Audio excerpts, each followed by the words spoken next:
तो आज इस वीडियो में चर्चा करेंगे हम शिक्षा निदेशालय दिल्ली द्वारा दी गई वर्कशीट कक्षा 9 वर्कशीट 3 विषय हिंदी, इसके गद्यांश और प्रश्नोत्तर पर चर्चा करेंगे। इसका जो गद्यांश है वो आप इस वीडियो में देखेंगे तो छोटे छोटे अक्षरों में, इसलिए हमने इसको थोड़ा सा बड़ा कर दिया है, बड़े बड़े अक्षर लग दिए हैं। तो यहाँ से हम इसको पढ़ेंगे। तो पहला गद्यांश जो है इसका वो ब्रिटिश कालीन जो भारतीय कृषि व्यवस्था थी उस पर आधारित है। ब्रिटिश काल के समय यानी ब्रिटेन का जब शासन यहाँ पर था तो उस समय भारतीय कृषि व्यवस्था कैसी थी उसका जिक्र है।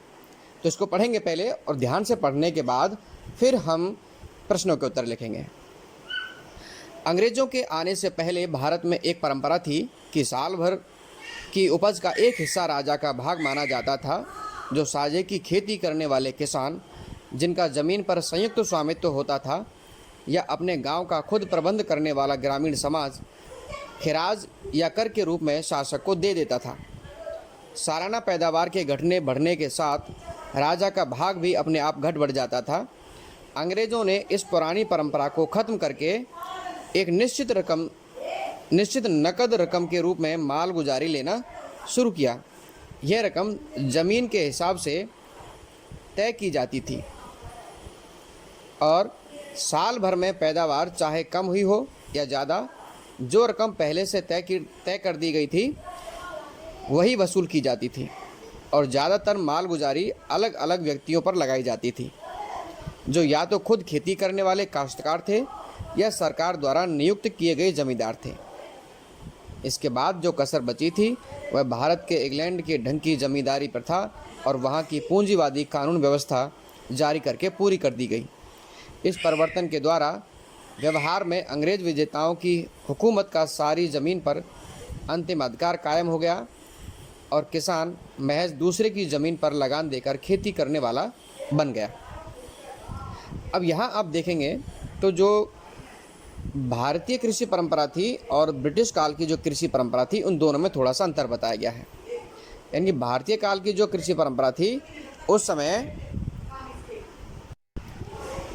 लगान ना देने पर उसे ज़मीन से बेदखल किया जा सकता था, या अंग्रेज़ सरकार ने ज़मीन कुछ ऐसे लोगों को दे दी थी जिनको उसने ज़मींदार नामजद करना पसंद किया।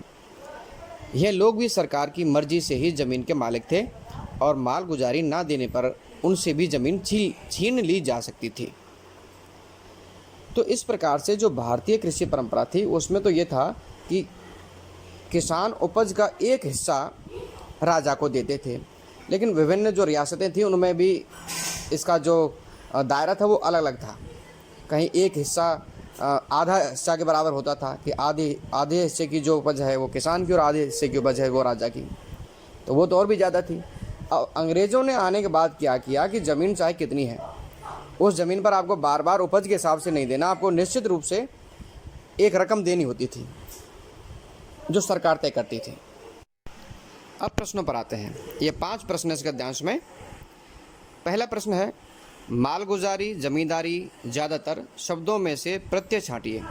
उदाहरण पूंजीवाद, इसमें बराबर करके पूंजी प्लस वादी।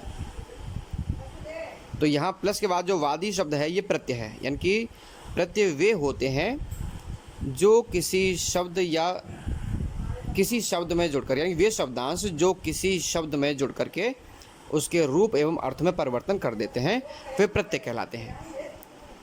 तो पहला शब्द है मालगुजारी। इसमें माल मूल शब्द है और गुजारी ये प्रत्यय है। ज़मींदारी, इसमें ज़मीन शब्द है और दारी प्रत्यय है, यानी कि इसमें ज़मीन प्लस दार प्लस ई, इस तरह से 2 प्रत्यय हैं, दार और ई।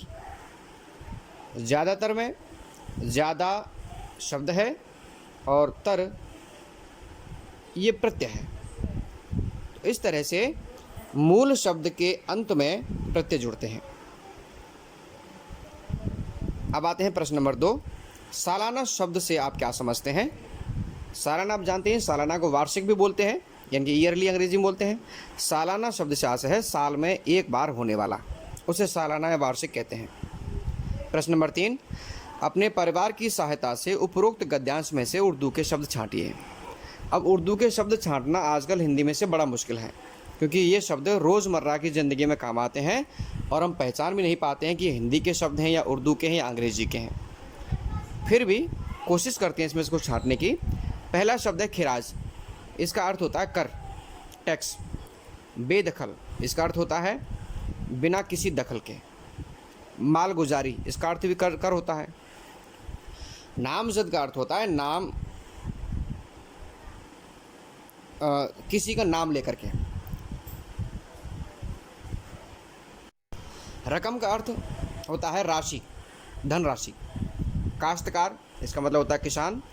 और हुकूमत, इसका मतलब होता है सरकार। प्रश्न नंबर 4, ज़मीन, मालिक, राजा के विलोम शब्द लिखिए। बड़े ही आसान है। तो ज़मीन का विलोम शब्द आसमान, मालिक का नौकर और राजा का रंक। प्रश्न नंबर 5, इस गद्यांश के लिए उपयुक्त शीर्षक लिखिए। तो शीर्षक इसे आप अपनी समझ से कोई दूसरा भी दे सकते हैं। एक शीर्षक मैंने यहाँ दिया है, ब्रिटिश कालीन भारतीय कृषि व्यवस्था। ये भी हो सकता है, ये भी हो सकता है ब्रिटिश भारत और कृषि व्यवस्था, ऐसे भी हो सकता है। तो इस तरह से आप इन प्रश्नों के उत्तर लिख सकते हैं।